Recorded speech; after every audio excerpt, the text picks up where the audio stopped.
We're here with head women's tennis coach Konstantina Nadianis for his weekly check-in right here on GoYo.com. Coach, a successful weekend for the team, coming away with 2 victories, a road win at Ohio Northern, then came home and got a nice victory here at John W. Heisman Fieldhouse as well. So riding high, heading into spring break. Yeah, we played really well that last weekend. Actually, I was a little nervous about the Ohio Northern match. We never played that facility, and they're, as I said last time, a really well coached team, very deep. And they always get up for our match. We're one of their biggest matches each year, and I didn't know how we were going to respond after playing so close with, the number 5 team in the country. Can we turn around and keep that level against, of course, a lesser opponent, yet a good enough opponent to beat us? And the girls responded really well. I mean, we were unbelievable. 1, 2, and 3. I think we lost a couple of games in those 3 matches, which was really impressive.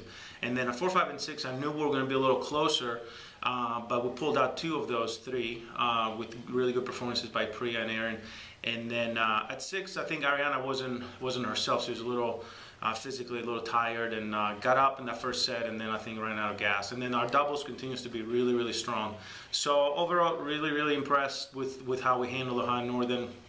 I thought it could be definitely a losable match, and it wasn't close. And then John Carroll, I was again, the trick there. I mean, obviously we're a better team, but the trick there is not to have any mental lapses, especially having come back at 1 a.m. the night before from Ohio Northern, and then also being sloppy. When you're playing somebody that you're better than, can you win keeping your level, or are you going to win by just because you're better, but you're going to make a 6-1, 6-1 match into a 6-3, 6-4 match or something like that? And once again, I thought we kept our level and played really well and took care of business. And Alex and Emily, I was excited for them to get into the lineup for the first time this spring.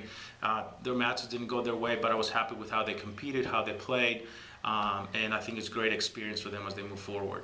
Yeah, now looking ahead here, get a chance to get out of this cold weather as you guys are going to head down to Hilton Head this weekend for spring break. 3 matches coming up over spring break. So talk about your goals for the team, and what do you hope to achieve during this week down south? Yeah, it's always tricky to move from inside to outside, but it's going to be the same for the teams we're playing. Maybe with the exception, I guess, of Virginia Wesleyan, they might have been able to get out a little more than us. But Carleton and St. Olaf, of course, they're in the same situation as we are. And those are 2 really important regional matches. St. Olaf was ranked last year. I think they're off the rankings this year, but they're a pretty good team. And of course, Carleton is number 7, just ahead of us in the regional rankings. So it's going to be a really, really important match. But the main goal is to make that transition, practice outside a couple times, and play those matches outside. That's very, very different from the bubble that we play indoors. And